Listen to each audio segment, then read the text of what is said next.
ফ্যারাডের দ্বিতীয় সূত্র।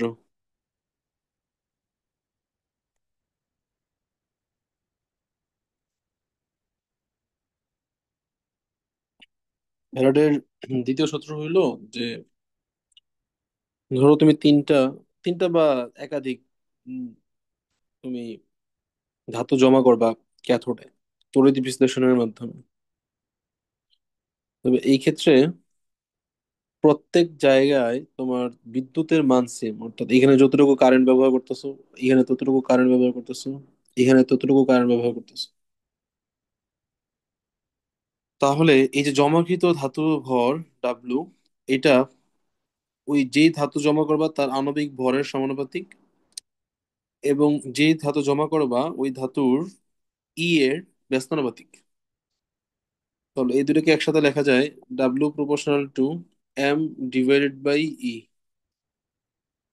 তাহলে একাধিক তড়িৎ বিশ্লেষ্য কোষের মধ্যে যদি একই পরিমাণ বিদ্যুৎ প্রবাহিত করা হয়, তাহলে ক্যাথোডে জমাকৃত ধাতুর ভর আণবিক ভরের সমানুপাতিক এবং এর ব্যস্তানুপাতিক। এই এম ডিভাইডেড বাই ই একে বলা হয় আবার বড় হাতের ই, যার নাম তড়িৎ রাসায়নিক তুল্যাঙ্ক।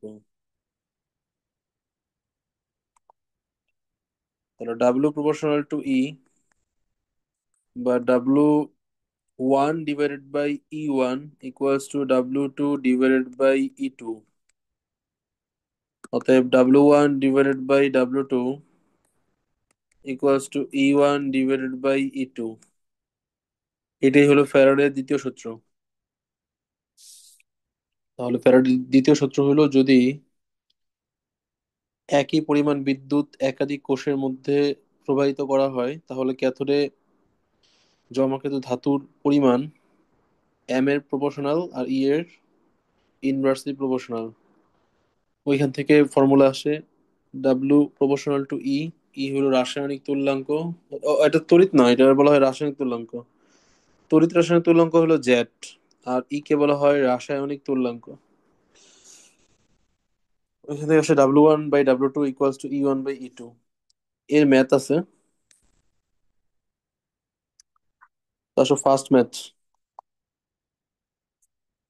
বলছে যে প্রতি গ্রাম জিঙ্ক ক্যাথোডে জমা করতে খরচ হয় 60 টাকা। তাহলে 15 গ্রাম অ্যালুমিনিয়াম জমা করতে কত টাকা খরচ হবে?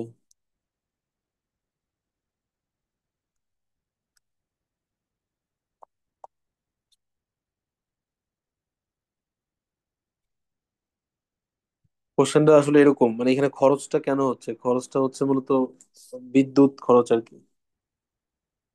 বিদ্যুৎ খরচটাই মূলত এখানে খরচ। তো প্রতি গ্রাম জিঙ্ক জমা করতে যতটুকু বিদ্যুৎ প্রয়োজন হয়, অতটুকু বিদ্যুৎ দ্বারা কত গ্রাম অ্যালুমিনিয়াম জমা করা যায়। এখানে খরচটা দেওয়া আছে জিঙ্কের সাপেক্ষে, মানে 1 গ্রাম জিঙ্কের ক্যাথোড জমা করতে খরচ হয় 60 টাকা, কিন্তু 1 গ্রাম অ্যালুমিনিয়াম জমা করতে কত খরচ হয় এটা বলা নাই। তো প্রথম কাজই হইলো এই 15 গ্রাম অ্যালুমিনিয়াম জমা করতে যতটুকু বিদ্যুৎ খরচ হয়, ততটুকু বিদ্যুতের সাহায্যে কত গ্রাম জিঙ্ক জমা করা যায়। তাহলে formula W one divided by E one equals to W two divided by E two. Aluminium 15 gram ক্যাথোডে জমা করা হয়, আর রাসায়নিক তুল্যাঙ্ক 27 ডিভাইডেড বাই 3। ডাব্লু টু বের করবো যে 15 গ্রাম অ্যালুমিনিয়াম ইকুইভ্যালেন্স টু কত গ্রাম জিঙ্ক। তাহলে ই এর মান হলো জিঙ্কের জন্য 65.5, 65.5 ডিভাইডেড বাই এর মান হলো 2। তাহলে এখান থেকে ক্যালকুলেশন করলে 15 divided by 9 into 65.5 divided by 2 equals to W2। অতএব W2 ইকুয়ালস টু, দেখো তো কত আসে।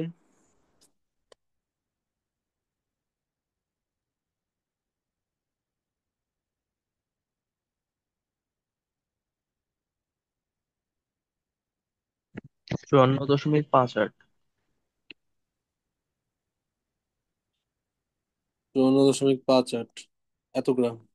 অর্থাৎ 15 গ্রাম অ্যালুমিনিয়াম জমা করতে যতটুকু বিদ্যুৎ খরচ হয়, ওই একই পরিমাণ বিদ্যুতের সাহায্যে 54.58 গ্রাম জিঙ্ক জমা করা যায়। স্বাভাবিক বেশি জমা করা যাবে, কারণ W = M।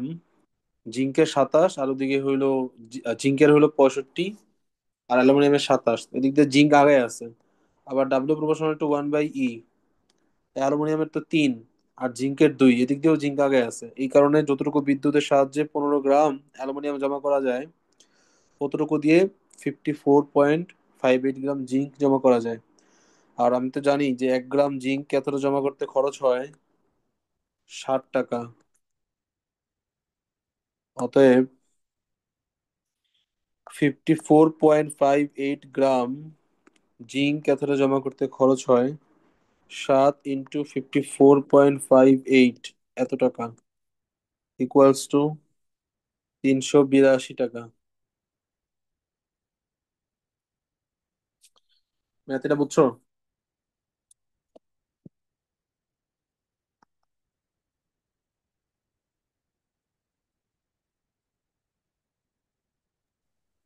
আচ্ছা ভাই, শুরু থেকে সবকিছু আরেকবার একটু বলা আচ্ছা যাবে? দেখো, আবার শুরু থেকে বলি। দেখো ম্যাথটা, দেখো এটা বলছে কি যে 1 গ্রাম জিঙ্ক তুমি যদি ক্যাথোডে জমা করো তাহলে তোমার 60 টাকা খরচ হয়। এই খরচটা আসলে বিদ্যুৎ খরচ আর কি। তো প্রশ্ন করছে হলো 15 গ্রাম অ্যালুমিনিয়াম জমা করতে কত টাকা খরচ হবে। 1 গ্রাম অ্যালুমিনিয়াম জমা করতে কত খরচ হয় তা আমি জানি না, আমি জানি হলো 1 গ্রাম জিঙ্ক জমা করতে কত খরচ হয়। তো এই কারণে এই যে 15 গ্রাম, আমি এভাবে চিন্তা করলাম যে 15 গ্রাম অ্যালুমিনিয়াম জমা করতে আমার যতটুকু বিদ্যুৎ খরচ হবে, অতটুকু পরিমাণ বিদ্যুৎ দিয়ে আমি কত গ্রাম জিঙ্ক জমা করতে পারি। তখন এই 15 গ্রামটাকে আমি ওই যে ফ্যারাডের দ্বিতীয় সূত্র, যদি বিদ্যুৎ সেম থাকে তাহলে W1/E1 = W2/E2, এখানে সব বসানোর পর ই মানে তারপর M/E। তো এখানে সবকিছু বসানোর পর আমার এখান থেকে W2 আসে হলো 54.58। অর্থাৎ 15 গ্রাম অ্যালুমিনিয়াম জমা করতে আমার যতটুকু বিদ্যুৎ খরচ হইতো, অতটুকু বিদ্যুতের সাহায্যে 54.58 গ্রাম জিঙ্ক জমা করতে পারি। এবার 1 গ্রাম জিঙ্কের খরচ 60 টাকা, তাহলে 54.58 গ্রাম জিঙ্কের খরচ হলো 382 টাকা। এরপর তো সব পরের ম্যাথ যে ABC তিনটি বৈদ্যুতিক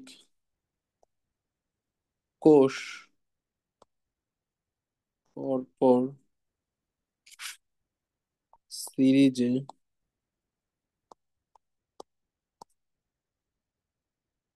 যুক্ত আছে।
ধরো এই ম্যাথটা, এটা ইম্পর্টেন্ট ম্যাথ।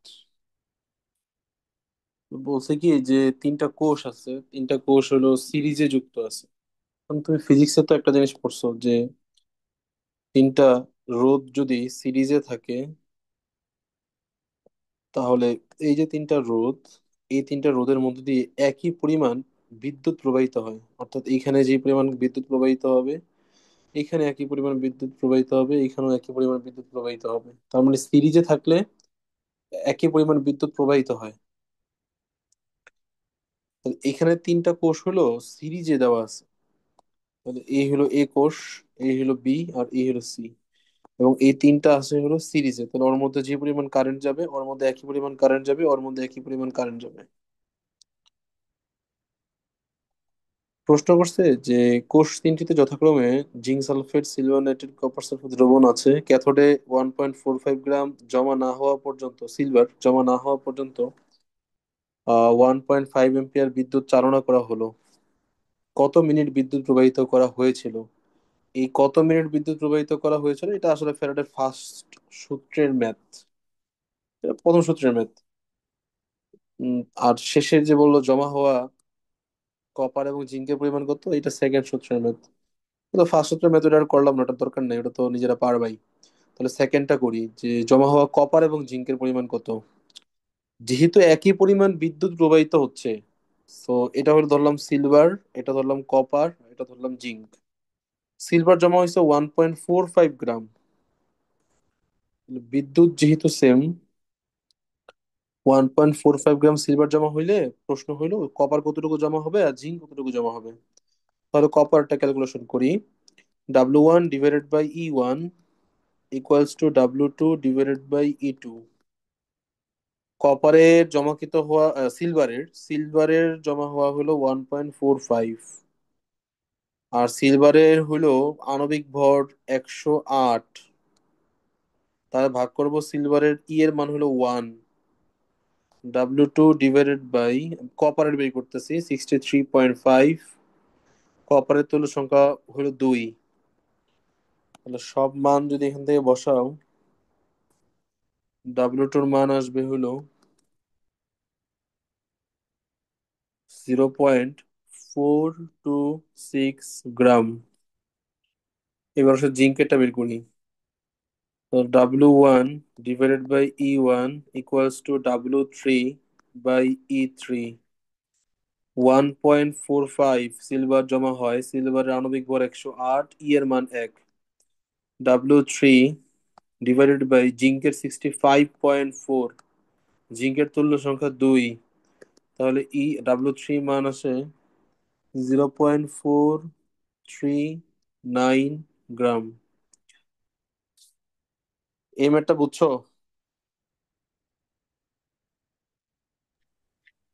বুঝছি।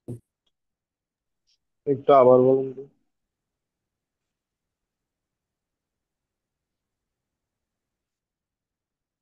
কোশ্চেনে আসো যে তিনটা কোষ আছে, ABC, তিনটা কোষকে সিরিজে যুক্ত করা হয়েছে। আর প্রশ্ন করছে কোষ তিনটিতে যথাক্রমে জিঙ্ক সালফেট আছে, সিলভার নাইট্রেট আছে, আর কপার সালফেট আছে। তো ক্যাথোডে 1.45 গ্রাম সিলভার জমা না হওয়া পর্যন্ত 1.5 এম্পিয়ার বিদ্যুৎ চালনা করা হলো। প্রশ্ন করছে কত মিনিট বিদ্যুৎ প্রবাহিত করা হয়েছিল। এটা ফ্যারাডের ফার্স্ট সূত্রের ম্যাথ। N = IT/EF, ওইখান থেকে তুমি টি এর মান বের করবা, সেটা আর করাই নেই। তো দ্বিতীয় সূত্রে ম্যাথ করা দরকার, যে সিলভারের পরিমাণ দেওয়া আছে 1.45 গ্রাম, কিন্তু কোশ্চেন করছে জিঙ্ক আর কপার কতটুকু জমা হবে। তো তিনটা কোষ যদি সিরিজে থাকে, তাহলে তাদের মধ্যে একই পরিমাণ বিদ্যুৎ প্রবাহিত হয়। আর বিদ্যুৎ যদি একই পরিমাণ প্রবাহিত হয়, তাহলে ফ্যারাডেস দ্বিতীয় সূত্র W1/E1 ইকুয়ালস টু W2/E2। সিলভারের ডাব্লুর মান দেওয়া আছে, কত গ্রাম জমা হবে 1.45, এর সাপেক্ষে কপারেরটা বের করলাম, আবার সিলভারের সাপেক্ষে জিঙ্কেরটা বের করলাম।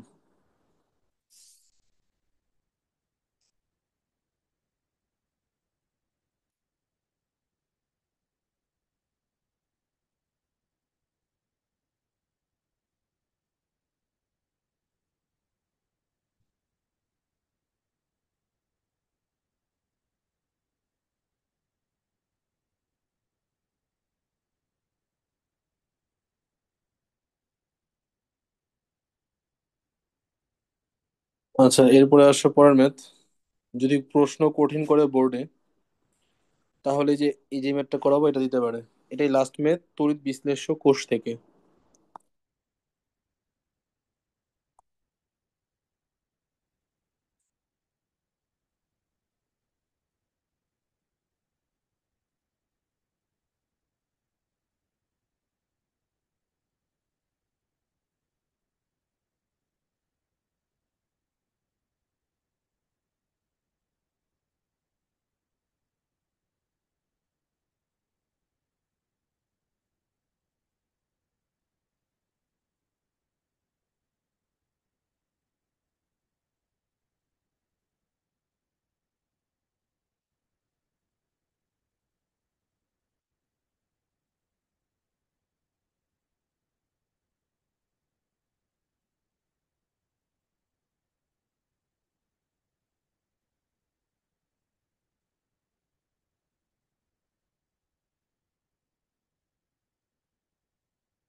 এই হলো ম্যাথ। তো প্রশ্ন যদি একবার পড়ি, বলছে যে একটা লোহার চামচ আছে। এই লোহার চামচকে ক্যাথোড হিসেবে ব্যবহার করে তড়িৎ বিশ্লেষ্য নিকেল নাইট্রেট লবণের মধ্য দিয়ে 5 এম্পিয়ার বিদ্যুৎ 30 মিনিট ধরে চালনা করা হয়েছে। এটা কি হয়েছে? নিকেল যে ক্যাথোডে গিয়ে জমা হয়েছে, ক্যাথোড হিসেবে কি আছে? লোহার চামচ আছে। তখন নিকেল ধাতুগুলা যায় লোহার চামচের উপর জমা হইতে আসছিল এবং লোহার উপরে একটা প্রলেপ তৈরি করছে। প্রশ্ন করছে ওই লোহার প্রলেপের পুরুত্ব কত। ইনফরমেশন দেওয়া আছে লোহার চামচের উপরিতলের ক্ষেত্রফল 7 সেন্টিমিটার স্কোয়ার। তো এটা সলভ করার কনসেপ্টটা হলো যে, ধরো এটা হলো লোহার চামচ, এই হলো লোহার চামচ। এই লোহার চামচের মধ্যে, এই লোহার চামচের তো ক্ষেত্রফল দেওয়া আছে 7 সেন্টিমিটার স্কোয়ার। তো যেই ধাতুটা জমা হয়েছে সেটা এই লোহার চামচের পুরো উপরিতলে সমানভাবে জমা হয়েছে।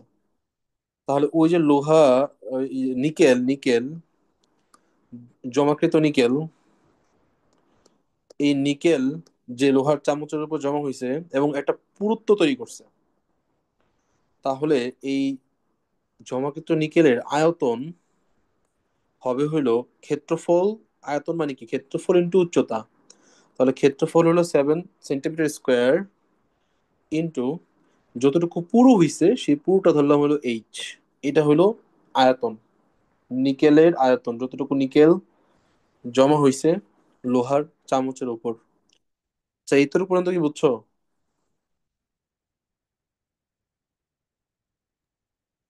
বুঝছি। তাহলে আমি ওই জমাকৃত নিকেলের আয়তনটা বের করলাম, সে 7 সেন্টিমিটার স্কোয়ার ক্ষেত্রফলের উপর জমা হয়েছে। পুরো চামচের গায়ে, পুরো চামচটার উপরিতলের ক্ষেত্রফল হলো 7 সেন্টিমিটার স্কোয়ার, তার উপরে একটা এইচ পুরুত্ব পর্যন্ত জমা হয়েছে। তাহলে ওই নিকেল ধাতুটার আয়তন হবে ক্ষেত্রফল ইন্টু উচ্চতা। আমার এই এইচ এর মান বের করতে হবে। তাহলে আমি তো এই আয়তনটা বের করলাম নিকেলের। তো নিকেলের ভরটা যদি আমি বের করতে পারি, ভরটা কিভাবে বের করবো? N equals to I T divided by EF. তাহলে W divided by M equals to I T divided by EF, বা W equals to I T by EF into M. I এর মান হইল তোমার 5 এম্পিয়ার, সময় হইল 30 মিনিট। 30 × 60। ই এর মান নিকেলের ক্ষেত্রে 2, এফ হলো 96,500, আণবিক ভর হলো 58.7। দেখো তো এই ডাব্লিউর মানটা কত আসে?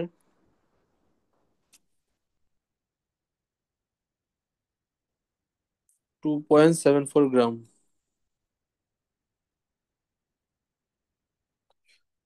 তাহলে আহ, নিকেলের ভরটা পাইলাম যে কত গ্রাম নিকেল জমা হবে। আবার এই যে কত গ্রাম নিকেল জমা হবে তার আবার আয়তনও জানি, মানে ওইটার ভরটাকে যদি আয়তনে কনভার্ট করি তাহলে আসবে হলো 7H। আর এদিকে দেওয়া আছে ঘনত্ব, রো দেওয়া আছে। রো তো সরাসরি দেওয়া নাই, দেওয়া আছে আপেক্ষিক গুরুত্ব। আপেক্ষিক গুরুত্ব, এখন তুমি তো জানো আপেক্ষিক গুরুত্ব মানে কি। আপেক্ষিক গুরুত্ব মানে হলো গ্রাম পার সেন্টিমিটার কিউব এককে ঘনত্ব। গ্রাম পার সেন্টিমিটার কিউব এককে ঘনত্বকে বলা হয় আপেক্ষিক গুরুত্ব। তাহলে গ্রাম পার সেন্টিমিটার কিউব, তাহলে ঘনত্ব দেওয়া আছে 1.4, তাহলে rho equals to 1.4 gram per centimetre cube. তো ফর্মুলা বসাই, rho equals to M divided by V. M তো ভর তো আমি জানি 2.74, আর ভি হইল 7H। 7H এককের দিকে একটু খেয়াল করতে হবে, গ্রাম পার সেন্টিমিটার কিউব, আর নিচে এককটা হইলো সেন্টিমিটার কিউব। তাহলে এইচটাকে আমি ধরছি, এটা তো সেন্টিমিটার স্কোয়ার ছিল, তাহলে এইচটাকে আমি ধরলাম এইচ সেন্টিমিটার।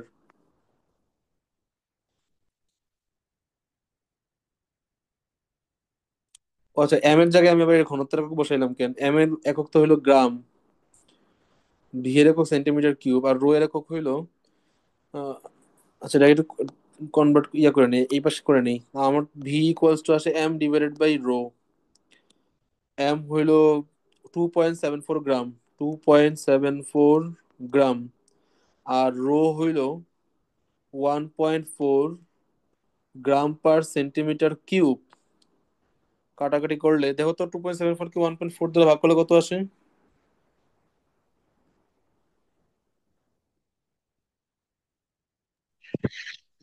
1.95। 1.95 centimetre cube.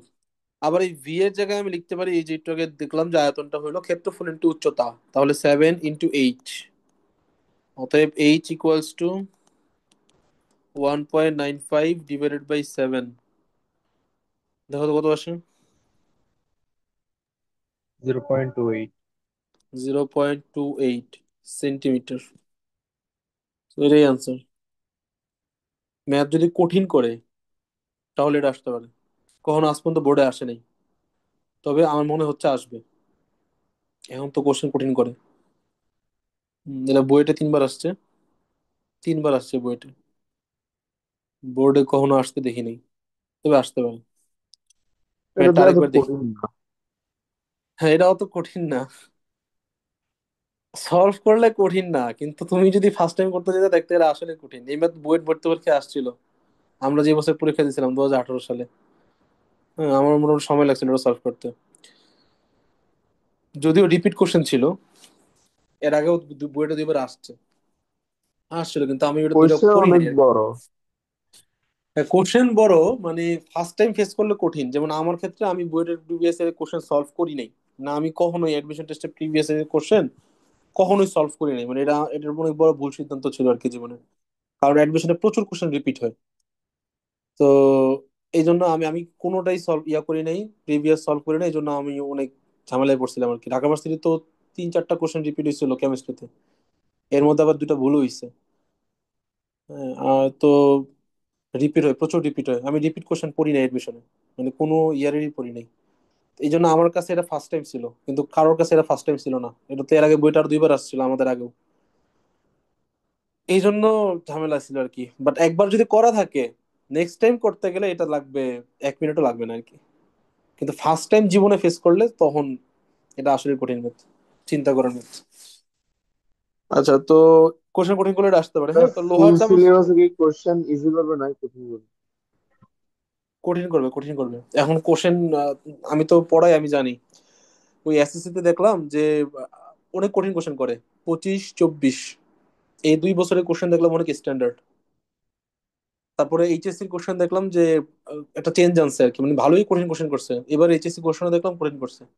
তার মানে এখন বোর্ডে কোশ্চেন কঠিন করতেছে, এটা দেখলাম আর কি। আমি কঠিন করতেছে আমাদের সময়, হঠাৎ করে কঠিন করছে 18 সালে, কিন্তু 17, 16, তারপরে 21, 20-এ তো পরীক্ষা হয় নাই। 22 এগুলো কোশ্চেন সহজ ছিল না। 23-এর কোশ্চেন সহজ ছিল, 24-এর সহজ ছিল, 25-এ এসে কোশ্চেন কঠিন করে ফেলাইছে বোর্ডের, এইচএসসি। সো তোমাদের কোশ্চেন কঠিন হবে। তো তুমি প্রিপারেশন কিভাবে নিবা? কিচ্ছু এক্সট্রা করতে হবে না, খালি এই যে বোর্ডের গুলা করবা। তাহলে এক্সট্রা তোমার কতটুকু বাড়লো? অ্যাডমিশনের কোশ্চেন গুলো করতে হবে, বইয়ের যে কোশ্চেন গুলো আসছে। কোশ্চেন কঠিন করলে ওগুলা দেয়। আমাদের 18 সালে কোশ্চেন কঠিন করছে, কই থেকে কঠিন করছে? কোশ্চেন বানাইছে না, যে কোশ্চেন গুলো বইয়েতে আসছে ওই প্রিভিয়াস এর কোশ্চেন গুলো বোর্ডে দিয়ে দিচ্ছে, এতটুকুই। এটা অভিজ্ঞতা থেকে বললাম আর কি, টোটালি। কারণ পরীক্ষা দিছি তো, দেখলাম আর কি। তো আমরা যারা ওই বোর্ডের কোশ্চেন, বুয়েটের কোশ্চেন আগে করছিলাম, তো আমাদের ক্ষেত্রে আরো এটা কঠিন লাগেনি, রেজাল্ট ভালো হয়েছিল আর কি। কিন্তু যারা শুধু বোর্ড কেন্দ্রিক পড়ছিল তখন রেজাল্ট খারাপ হয়ে গেছিল আর কি অনেকের। কঠিন কোশ্চেন কঠিন করলে বুয়েটের কোশ্চেন তুলে দিয়ে দিব আর কি। তো এই কোশ্চেনটা অনুরূপ, এরকম কখনো আসে নাই, কিন্তু কোশ্চেন কঠিন করলে আসবে। এটা বুঝছো তাহলে নাকি?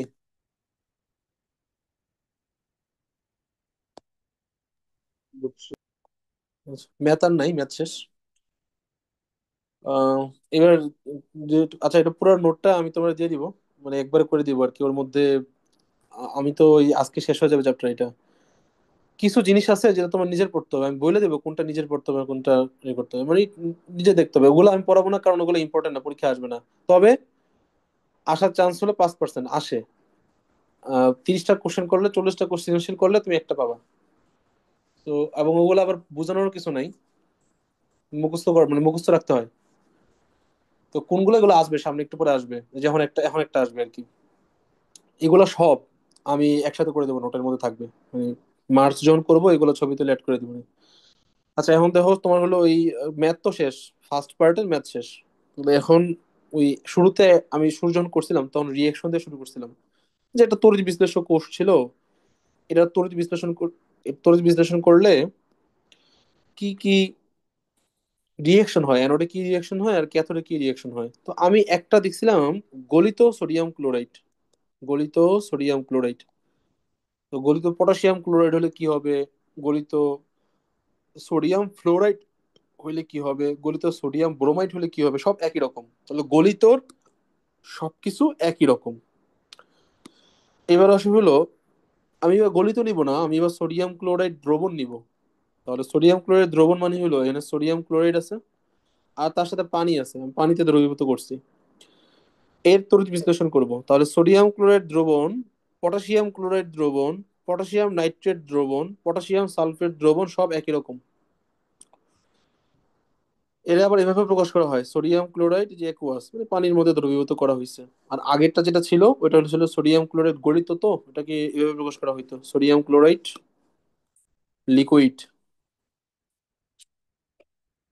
গলিত সব একরকম, দ্রবণ সব একরকম। গলিত আগে দেখছি, এখন দ্রবণটা দেখবো। এই যে ব্যাটারির সাথে কানেক্ট করলাম, এটা পজিটিভ, এটা নেগেটিভ। তো সোডিয়াম ক্লোরাইড মানে এখানে সোডিয়াম প্লাস আছে, সিএল মাইনাস আছে, আবার এখানে এইচ প্লাস আছে, আবার ও এইচ মাইনাস আছে। তো সমস্যা হলো, এখানে সমস্যাটা হয় মূলত যে অ্যানোডে যে যাবে, অ্যানোডে তো জারণ হয়, নেগেটিভ গুলা পজিটিভের দিকে যায়। কিন্তু এখানে তো নেগেটিভ দুইটা আছে, একটা আছে OH মাইনাস আর একটা আছে Cl মাইনাস। একটা OH মাইনাস আর একটা হলো Cl মাইনাস। যাবে কোনটা? এর জন্য সক্রিয়তার সিরিজ আছে। তো সক্রিয়তা সিরিজটা যদি একটু নিচে বলি, এটা এমসিকিউর জন্য ইম্পর্টেন্ট। সক্রিয়তার সিরিজ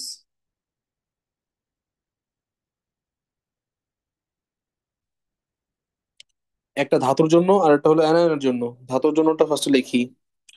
একটা ছন্দ আছে যে লিকে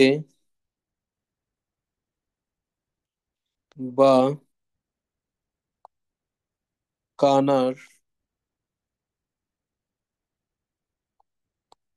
ম্যাগাইবার এলএম যেন পীরে কে কে নীল সোনা পাবে হায়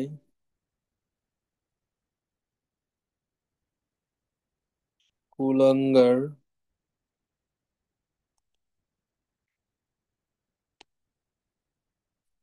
আজি পেটাবে আমায়।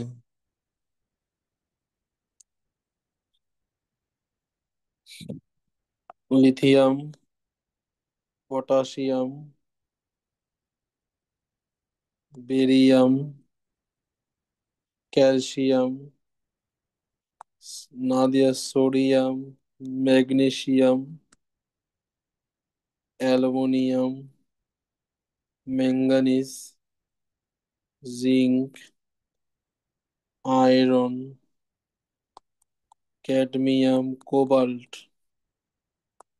Nickel, tin, lead, hydrogen, copper, mercury, silver, platinum, gold. এই সিরিজটা মনে রাখবা, এমসিকিউ তে প্রশ্ন আসে। এমসিকিউ তে প্রশ্ন কি আসে? এই যে লিথিয়াম থেকে শুরু করে, আমি এই পাশে রেখে দিই। 1 নাম্বার, লিথিয়াম থেকে শুরু করে সোডিয়াম পর্যন্ত এরা পানি থেকে হাইড্রোজেন প্রতিস্থাপন করতে পারে। অর্থাৎ তুমি যদি সোডিয়ামের সাথে পানির বিক্রিয়া দাও তাহলে হাইড্রোজেনকে সরায় দিবে, কিন্তু তুমি যদি ম্যাগনেসিয়ামের সাথে পানির বিক্রিয়া দাও ম্যাগনেসিয়াম পানির সাথে বিক্রিয়া করবে না। আবার লিথিয়াম থেকে শুরু করে লেড পর্যন্ত এরা অ্যাসিড থেকে হাইড্রোজেন প্রতিস্থাপন করতে পারে।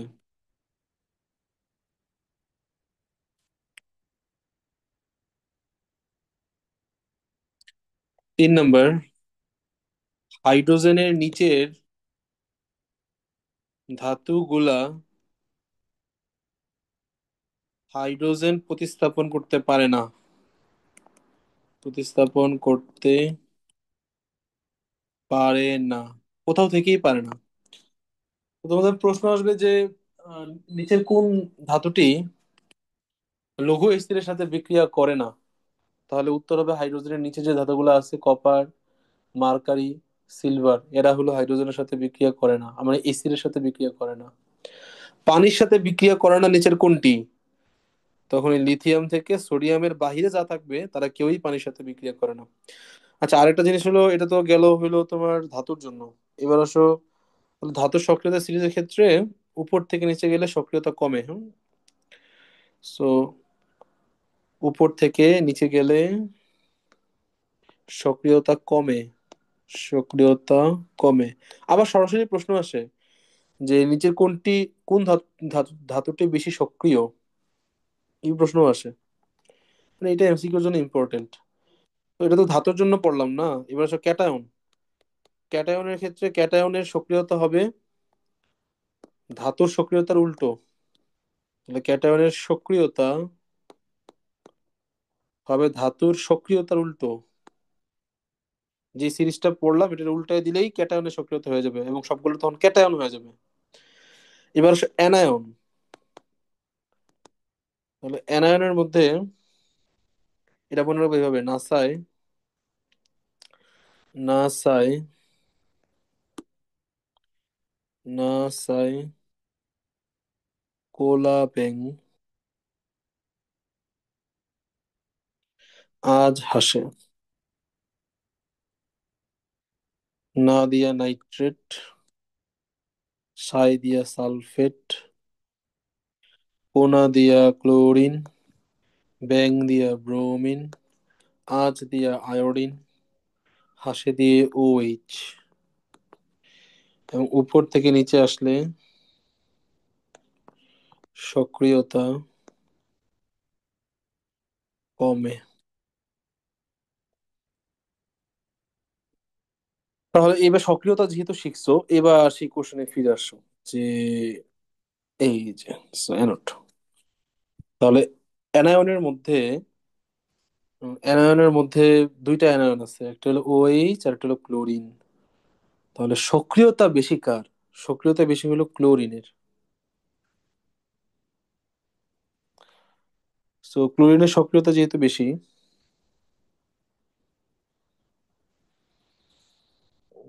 উম, ও আচ্ছা আচ্ছা, দাঁড়া দাঁড়া দাঁড়া দাঁড়া দাঁড়া। এই এই যে নাসাই কোলাবেং আজ হাসে, এটার সক্রিয়তা উপর থেকে নিচে গেলে বাড়ে বাড়ে। তাহলে সক্রিয়তা সবচেয়ে কম নাইট্রেটের, তার চেয়ে বেশি সালফেট, তারপরে ক্লোরিন, আর সবচেয়ে বেশি সক্রিয় হলো OH। এবার আসো, এখানে আছে ক্লোরিন আর আছে OH। তাহলে Cl- এর থেকে OH- আয়নের সক্রিয়তা বেশি, অর্থাৎ তার বিক্রিয়া করার ক্ষমতা বেশি, তার জারণ হওয়ার ক্ষমতা বেশি। তাহলে OH এর জারণ হওয়ার কথা, কিন্তু এই যে আমি সোডিয়াম ক্লোরাইড দ্রবণ যে নিছি, এটা কিন্তু একটা সম্পৃক্ত দ্রবণ নিছি, এবং সম্পৃক্ত দ্রবণ নেওয়া লাগে। তাহলে সোডিয়াম ক্লোরাইড দ্রবণ যে ব্যবহার করা হয়েছে, এটা হলো সম্পৃক্ত দ্রবণ। সম্পৃক্ত দ্রবণ। এই সোডিয়াম ক্লোরাইডের সম্পৃক্ত দ্রবণকে আর একটা নাম আছে, এটা বলা হয় ব্রাইন। পরীক্ষা এইভাবে প্রশ্ন আসে, ব্রাইনের তড়িৎ বিশ্লেষণ করো, মানে এসএসসি তে আসতো আর কি। তো এই যেহেতু সম্পৃক্ত দ্রবণ, তাই এখানে কি সোডিয়াম ক্লোরাইডের পরিমাণটা অনেক বেশি। সোডিয়াম ক্লোরাইডের পরিমাণটা অনেক বেশি যেহেতু সম্পৃক্ত। তো বেশি হওয়ার কারণে তার মানে ঘনমাত্রা যদি কথা বলি, তাহলে ঘনমাত্রা বেশি হইলেও ঘনমাত্রা Cl- এর যে ঘনমাত্রা, এইটা OH- এর ঘনমাত্রার চাইতে অনেক বেশি। যে কারণে OH- এর জারণ না হয়ে Cl- এর জারণ হয় এবং উৎপন্ন করে Cl। দুইটা Cl-, দুইটা ইলেকট্রন গ্রহণ করলে Cl2। এটা হলো অ্যানোডে সংঘটিত বিক্রিয়া। এবার আসো ক্যাথোডে সংঘটিত বিক্রিয়া। তাহলে ক্যাথোডে যাওয়ার জন্য তো দুইজন আছে। ক্যাথোডে যাওয়ার জন্য দুইজন আছে, একজন হইলো সোডিয়াম প্লাস আর একজন হলো H+। একজন হইলো সোডিয়াম প্লাস আর আরেকজন হইলো H+।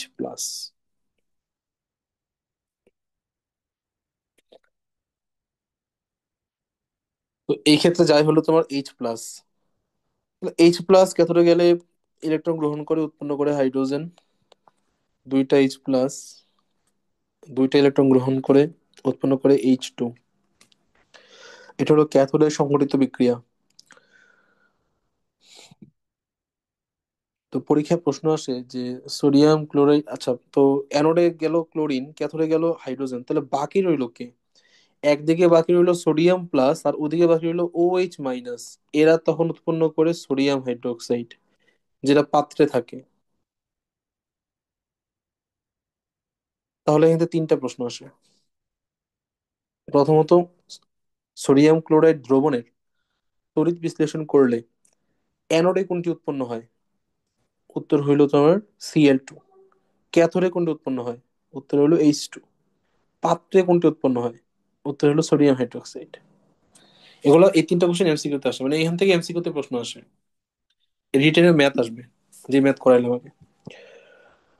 তো এর একটা ছক দিয়ে দিব, সেখানে সোডিয়াম ক্লোরাইড গলিত থাকবে, সোডিয়াম ক্লোরাইড দ্রবীভূত থাকবে, পটাশিয়াম ক্লোরাইড গলিত, পটাশিয়াম ক্লোরাইড দ্রবীভূত, পটাশিয়াম নাইট্রেট গলিত, পটাশিয়াম নাইট্রেট দ্রবীভূত। দুই একটা ব্যতিক্রমও আছে এর মধ্যে, দুই একটা ব্যতিক্রম আছে। এখানে একটা ছক দিব, ছক পড়তে হবে এমসিকিউর জন্য। ছকটা কি নিয়ে? অ্যানোডে কি উৎপন্ন হয়, ক্যাথোডে কি উৎপন্ন হয়। এখানে দুইটা ব্যতিক্রম পাবা।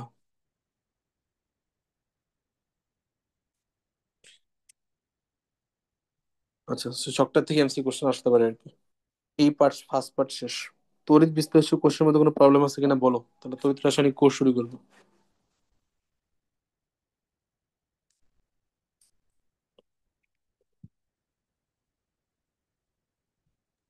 না ভাই, প্রবলেম নাই। এবার আসো তড়িৎ রাসায়নিক কোষ। তড়িৎ রাসায়নিক কোষ তড়িৎ বিশ্লেষক কোষের উল্টো। আগের বার কি করছিল, রাসায়নিক শক্তিকে, না, বিদ্যুৎ শক্তি অ্যাপ্লাই করে রাসায়নিক বিক্রিয়া ঘটাইছো। আর এখন হলো রাসায়নিক শক্তির মাধ্যমে তুমি বিদ্যুৎ শক্তি তৈরি করবা। তাহলে রাসায়নিক শক্তিকে কনভার্ট করবা বিদ্যুৎ শক্তিতে। তাহলে এই কোষটা কেমন হয়? দুইটা পাত্র থাকে এখানে। এই পাত্রের মধ্যে দুইটা দ্রবণ থাকে, ধরো এখানে নিলাম জিঙ্ক সালফেট দ্রবণ, এখানে নিলাম কপার সালফেট দ্রবণ।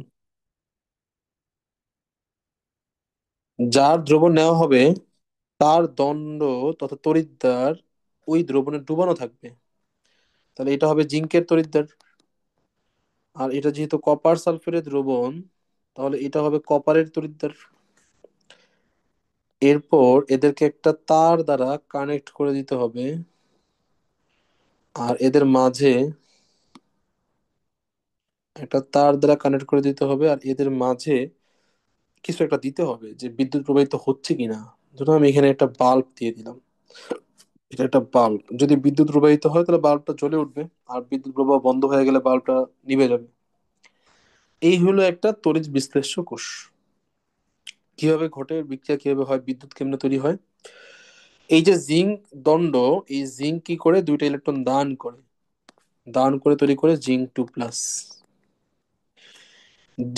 এই দুইটা ইলেকট্রন এই তারের মাধ্যমে প্রবাহিত হয়ে বাল্বের মাধ্যমে প্রবাহিত, বাল্বের মধ্য দিয়ে গিয়ে এই কপার তড়িৎদ্বারের কাছাকাছি পৌঁছায়।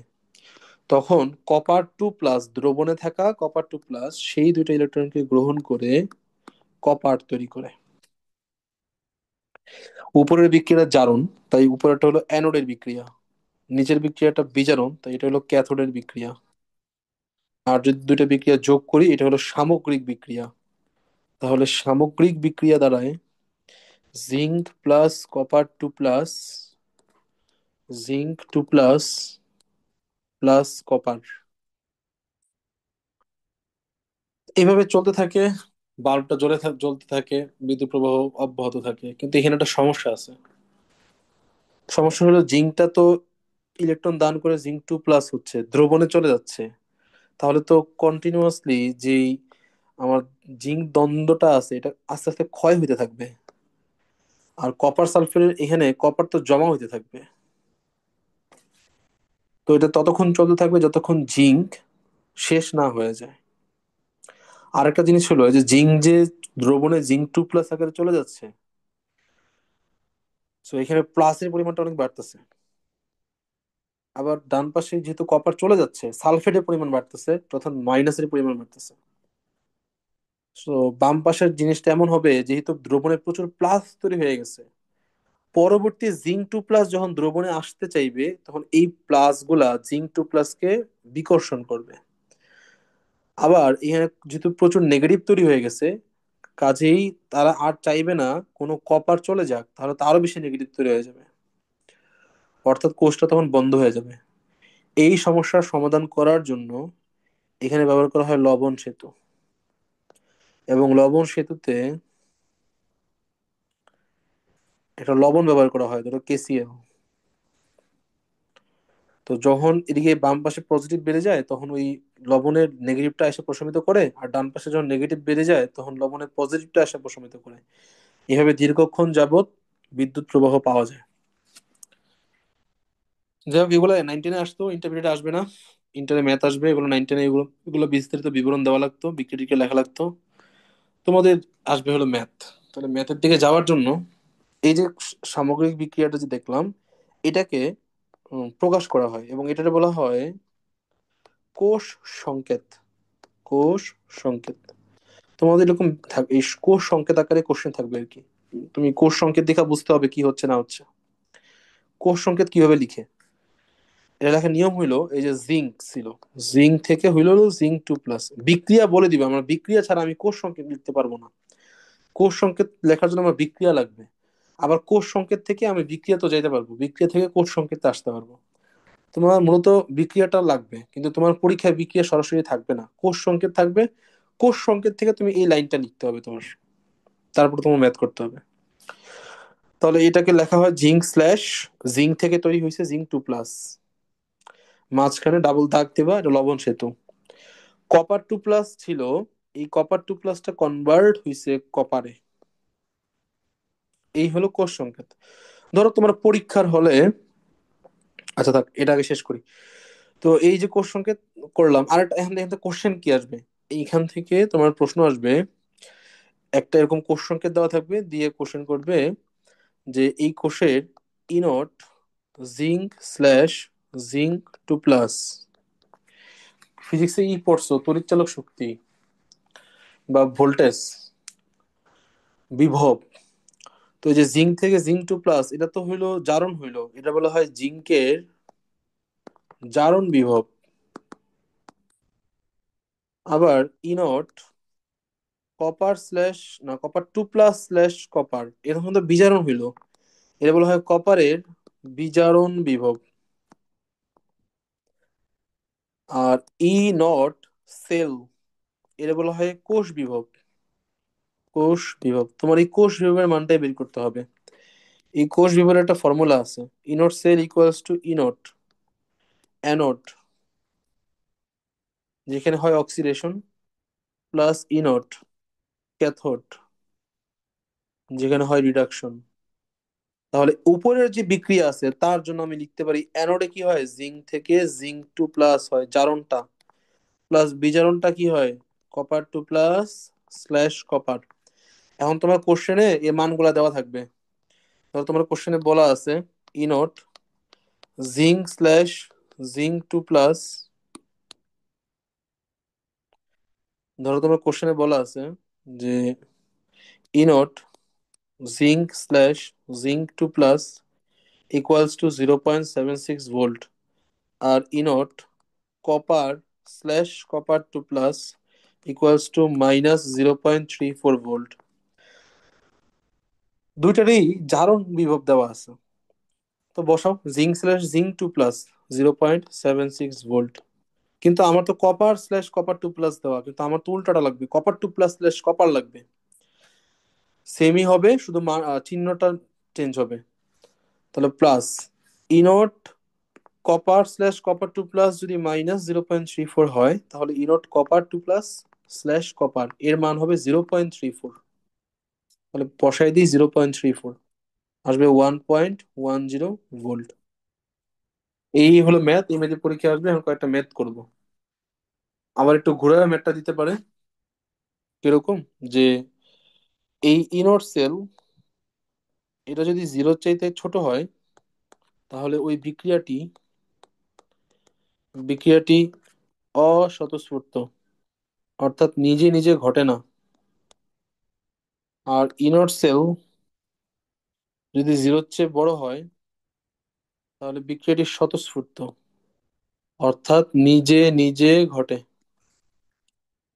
ধরো তোমার পরীক্ষা একটা কোশ্চেন দেওয়া আছে, যে বললো যে জিঙ্ক 2+/জিঙ্ক লবণ সেতু কপার/কপার 2+, এটা স্বতঃস্ফূর্ত না অস্বতঃস্ফূর্ত, স্বতঃস্ফূর্ত নাকি অস্বতঃস্ফূর্ত। তাহলে এই যে কোষটা দেওয়া আছে, এই কোষ থেকে তুমি এই যে বিক্রিয়াটা, সেই বিক্রিয়াটার ইনট সেল বের করো। তাহলে ইনট সেল ইকুয়ালস টু ইনট, জারণ হচ্ছে কার? কপারের। বিজারণ হচ্ছে কার? জিঙ্কের। কপারের জারণ বিভবের মান গুলো দেওয়া থাকবে কোশ্চেনে 0.34, জিঙ্কের হলো -0.7476, তাহলে আসে -1.10 ভোল্ট। ইনট সেল নেগেটিভ, অর্থাৎ বিক্রিয়াটি ইনট সেল যেহেতু জিরোর চেয়ে ছোট, অর্থাৎ বিক্রিয়াটি অস্বতঃস্ফূর্ত, মানে এটা হয় না। এবং তুমি দেখছো একটু আগে যে আসলে জিঙ্ক এবং কপার যখন থাকে তখন আসলে মেনলি জিঙ্কের জারণ হয়, কপারের বিজারণ হয়। কিন্তু এখানে কোষটা যেহেতু উল্টো দিছে, এই কারণে এটা ইনট সেল নেগেটিভ আসে, অর্থাৎ এই বিক্রিয়াটা আসলে হয় না। তোমার পরীক্ষায় প্রশ্ন আসবে এখান থেকে, একটা বিক্রিয়া দিয়ে বলবে যে বিক্রিয়াটি স্বতঃস্ফূর্ত নাকি অস্বতঃস্ফূর্ত, আবার ইনট সেল বের করো, এরকম ম্যাথ আসবে। আরেক টাইপের ম্যাথ আসবে, এটাই সবচেয়ে বেশি আসে।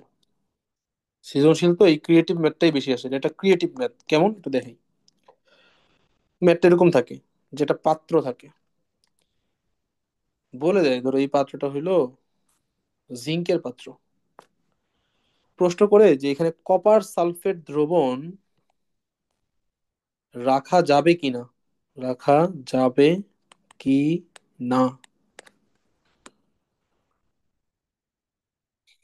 আচ্ছা, এখন রাখা না রাখার ব্যাপারটা হইলো যে জিঙ্ক যদি কপার সালফেটের সাথে রিয়েকশন করে ফেলে, তাহলে সম্ভাব্য হইতে পারে জিঙ্ক সালফেট প্লাস কপার। এখন এই বিক্রিয়াটা আদৌ ঘটে কিনা, এই বিক্রিয়াটা আদৌ ঘটে কিনা এটাই তোমার টেস্ট করতে হবে। কিভাবে টেস্ট করবে? ওই যে ইনট সেল ইকুয়ালস টু ইনট, জিঙ্ক 0 থেকে জিঙ্ক 2+ হয়েছে, তাহলে জিঙ্কের জারণ হচ্ছে। আবার ওদিকে কপার 2+ থেকে কপার হচ্ছে, তাহলে কপারের বিজারণ হচ্ছে। জিঙ্কের মান বসাও 0.76, ওটা 0.34, আসে হলো 1.10 ভোল্ট। ইনট সেল যেহেতু 0-র চেয়ে বড়, তাহলে বিক্রিয়া ঘটে, বিক্রিয়া স্বতঃস্ফূর্ত। আর বিক্রিয়া যেহেতু স্বতঃস্ফূর্ত, কাজেই এই বিক্রিয়াটা ঘটবে। আর এই বিক্রিয়া যদি ঘটে, তাহলে জিঙ্কটা বিক্রিয়া করবে। আর জিঙ্কটা নিজেই তো পাত্র, তাহলে পাত্র যদি বিক্রিয়া করে, তাহলে পাত্র ফুটা হয়ে যাবে, পাত্র ফুটো হয়ে যাবে বা ক্ষয় হয়ে যাবে, আর দ্রবণটা পড়ে যাবে। কাজেই জিঙ্কের পাত্রে কপার সালফেট দ্রবণ রাখা যাবে না। এবার ধরো প্রশ্নটা এভাবে আসলো যে কপারের পাত্র জিঙ্ক সালফেট রাখা যাবে কিনা, জিঙ্ক সালফেট রাখা যাবে কিনা। তো এখানে প্রবাবলি রিয়াকশন হতে পারে, কপার যদি জিঙ্ক সালফেটের সাথে বিক্রিয়া করে, তাহলে কপার সালফেট তৈরি হইতে পারে আর জিঙ্ক তৈরি হতে পারে। এবার এই বিক্রিয়াটা আদৌ হয় কিনা সেটা টেস্ট করতে হবে। তাহলে ইনট সেল, এখানে কপার 0 থেকে 2+ হচ্ছে, তো কপারের জারণ হচ্ছে, প্লাস ইনট, ওখানে জিঙ্ক 2+ থেকে জিঙ্ক হচ্ছে, তাহলে জিঙ্কের বিজারণ হচ্ছে। তাহলে ইনট কপার স্ল্যাশ কপার 2+, এর মান কোশ্চেনে দেওয়া থাকবে। এর মান হলো -0.34, ওর মান দেওয়া থাকবে, ওর মান হলো -0.76, আসবে হলো -1.10। ইনট সেল 0-র চেয়ে ছোট, তাহলে বিক্রিয়া অস্বতঃস্ফূর্ত। কাজে যেহেতু বিক্রিয়া অস্বতঃস্ফূর্ত, তার মানে এই বিক্রিয়া হয় না। এই বিক্রিয়া হয় না, এই বিক্রিয়া হয় না মানে হলো কপার বিক্রিয়া করে না, তাহলে কপার তার ফুটা হবে না। তাহলে দীর্ঘদিন জিঙ্ক সালফেটকে কপার সালফেট কপারের পাত্রে জিঙ্ক সালফেট দ্রবণকে রাখা যাবে। হ্যাঁ, একটা বিশাল পার্ট শেষ। এরপরে আর শুধু একটা টাইপ বাকি আছে। এখন বলো এখানে কোনো প্রবলেম আছে কিনা, তাহলে ম্যাথ দিব 3-4টা।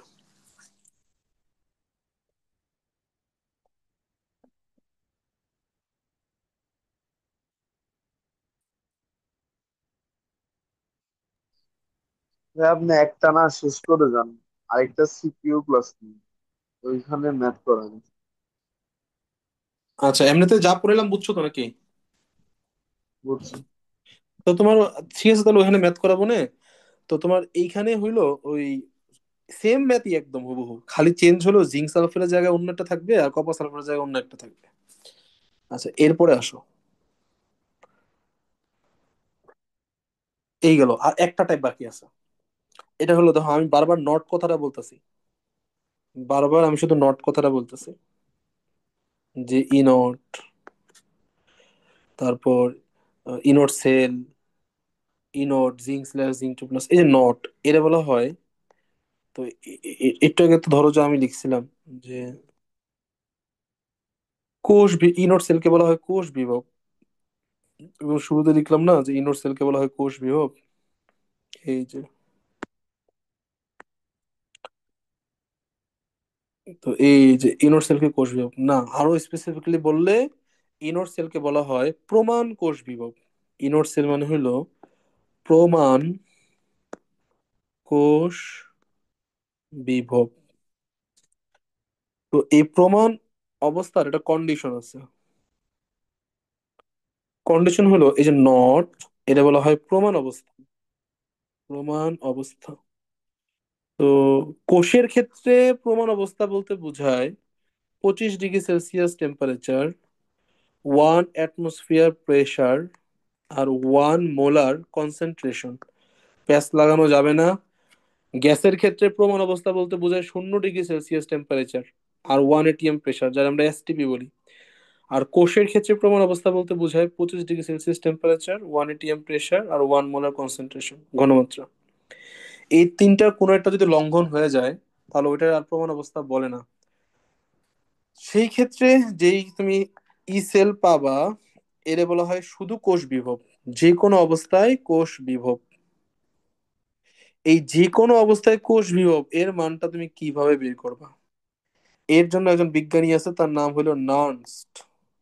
এই নার্নস্ট সে একটা সমীকরণ দিছে, এটা বলা হয় নার্নস্ট সমীকরণ। এই নার্নস্ট সমীকরণের সাহায্যে তুমি ই সেল বের করতে পারবা। তাহলে ই সেল ইকুয়ালস টু হবে হলো E naught cell minus R T divided by E F ln Q. E naught cell তো প্রমাণ কোষ বিভব জানো, এবং কিভাবে বের করতে হয় শিখছো, ওটা বের করতে পারবা। সমস্যা হবে হলো তোমার এখানে, আরো তো জানো মোলার গ্যাস ধ্রুবক আর এর মান কি এসআই। তুমি যেহেতু ই সেল এর মানটা ভোল্ট এককে বের করতে চাও, ভোল্ট, তাহলে অবশ্যই আর এর মানটা এসআই তে বসাইতে হবে 8.314।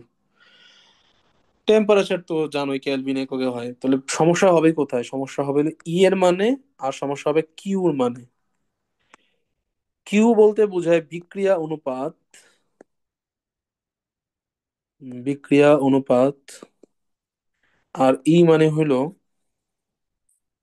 আদান প্রদানকৃত, আদান প্রদানকৃত ইলেকট্রন সংখ্যা।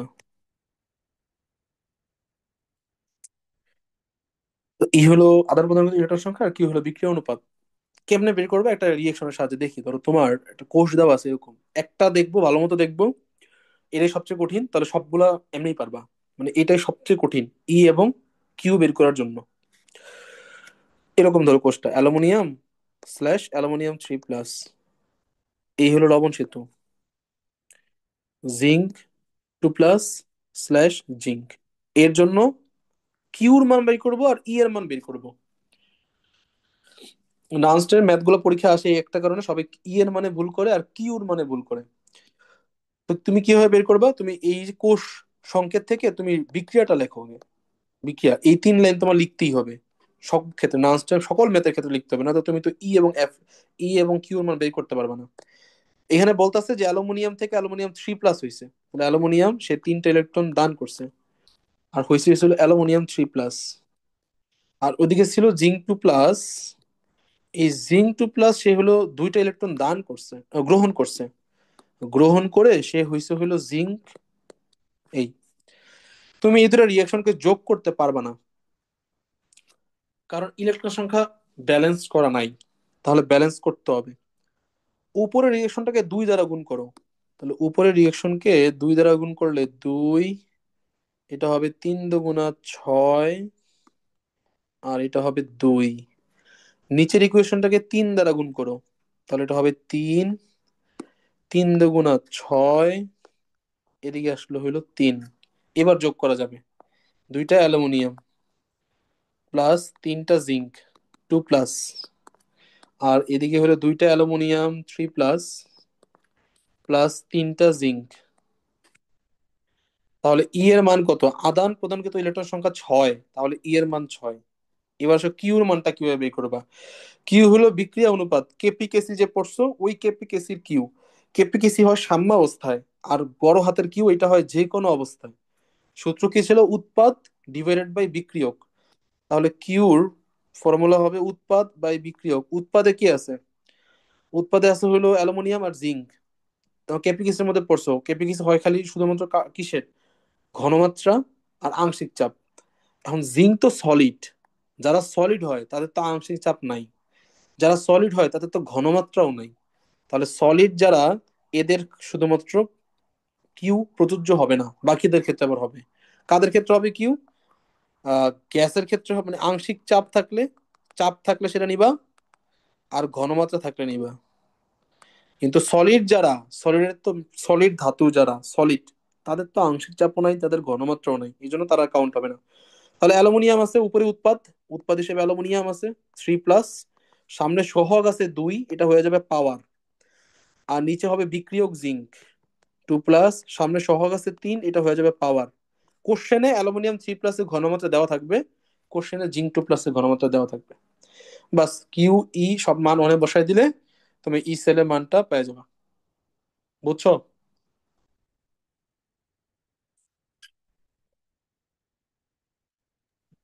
বুঝছি। এটা ম্যাথ করাবো নাকি একবারে করাবো ওই সিকিউর কোশ্চেন সলভের সময়? একসাথে সিকিউর করাতে পারে। আর রেগুলার ওই, হ্যাঁ, সলভ করে দিব না। আচ্ছা, এবার আসো চ্যাপ্টার একদম শেষের দিকে। এখন এখানে তোমার এই যে বারবার যে আমি বলতেছিলাম কোষ বিভব, এই যে জিঙ্কের, জিঙ্কের দেখলা একটু আগে, জিঙ্কের ইনোড সেলের মান তুমি দেখলা, এটার মান আসে হইলো 0.76 ভোল্ট। আবার তুমি দেখলা কপারের ক্ষেত্রে, ইনট কপার এর মান আসে হইলো, সরি, জিঙ্কের ক্ষেত্রে তুমি ইনট জিঙ্ক এর মান দেখলা 0.76, কপারের দেখলা 0.34। এগুলা কিভাবে বের করলো? কিভাবে বের করলো? এগুলা বের করছে কোনো একটা কোষের রেসপেক্টে। এর বলা হয় রেফারেন্স ইলেকট্রোড, বা এর বলা হয়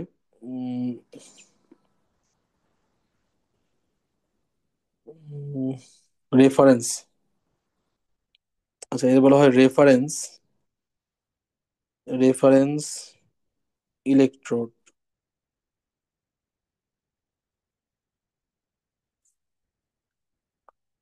এটার নাম আছে, একটু ধরুন।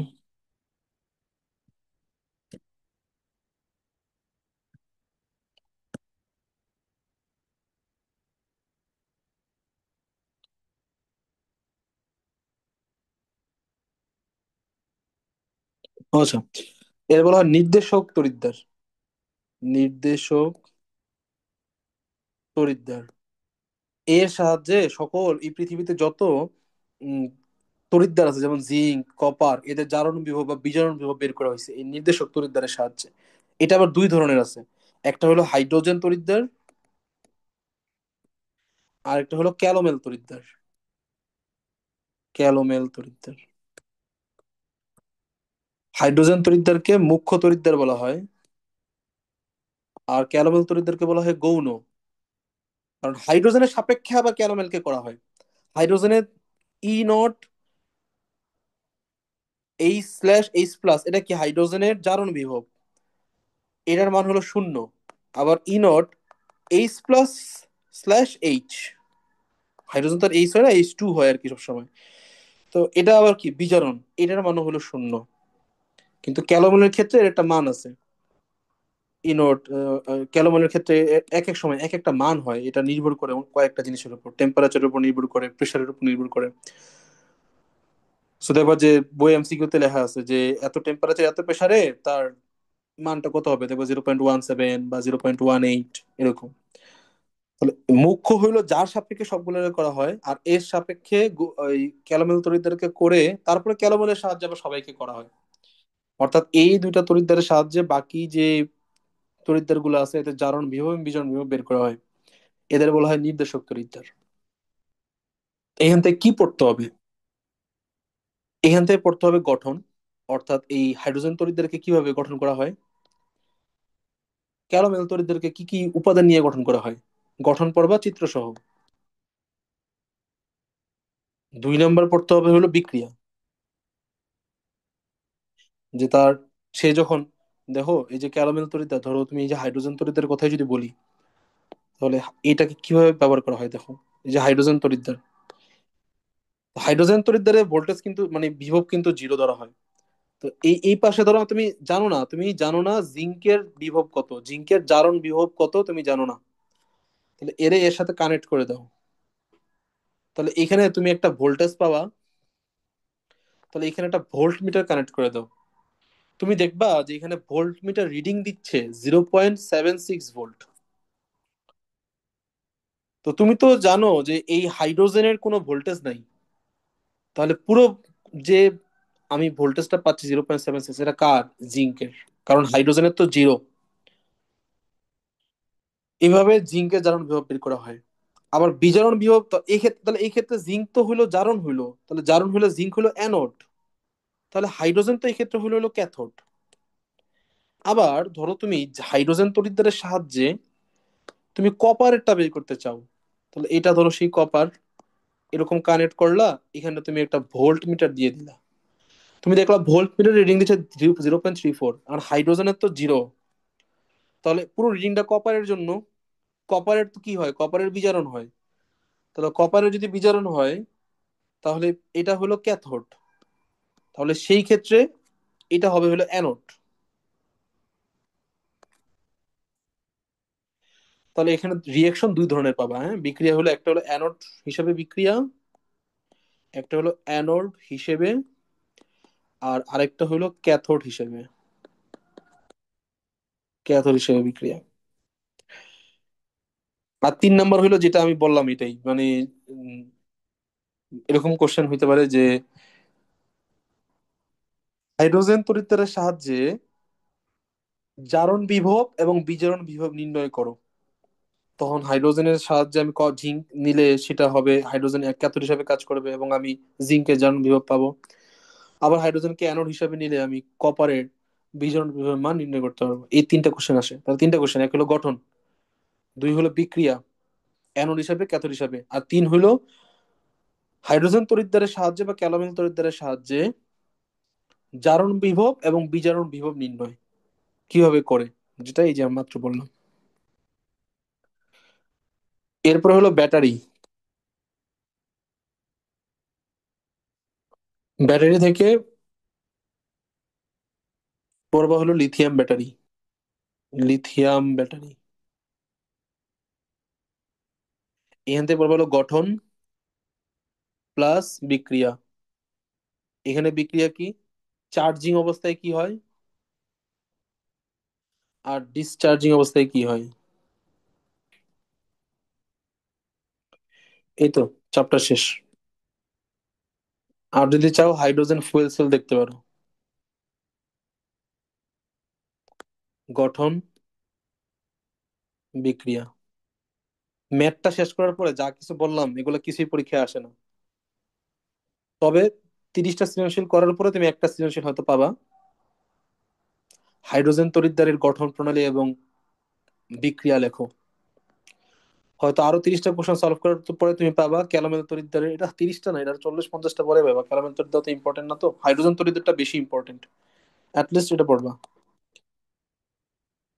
আবার হয়তো পাইতে পারো যে ট্রাইসেল, মানে যে লিথিয়াম, ট্রাইসেল মানে হলো ব্যাটারি, তো ওই যে লিথিয়াম ব্যাটারির গঠন এবং লিথিয়াম ব্যাটারি চার্জিং অবস্থায় এবং ডিসচার্জিং অবস্থায় তার বিক্রিয়াগুলো লিখো। এই তোমার চ্যাপ্টার শেষ। কোনো প্রশ্ন আছে কিনা বলো। এগুলা আমি সব নোটের সাথে অ্যাড করে দিব, যেগুলো আমি লিখলাম।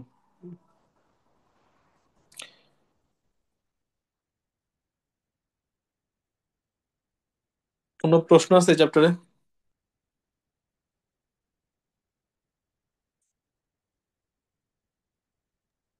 ফুল সিলেবাসে কি একটা সিকিউ আসবে না দুইটা?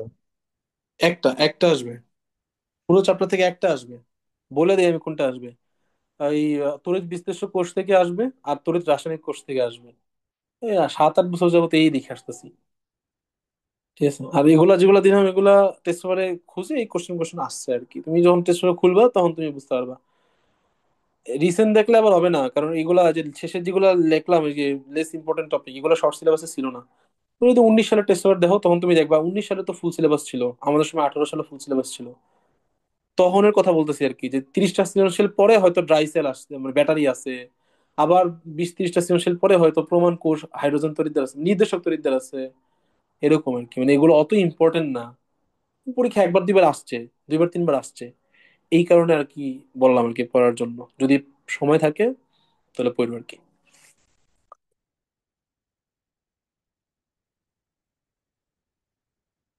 আর কোনো কোশ্চেন আছে এই চ্যাপ্টারে? নেক্সট ক্লাসে এই চ্যাপ্টারে সলভ ক্লাস নিব টেস্ট পেপার থেকে।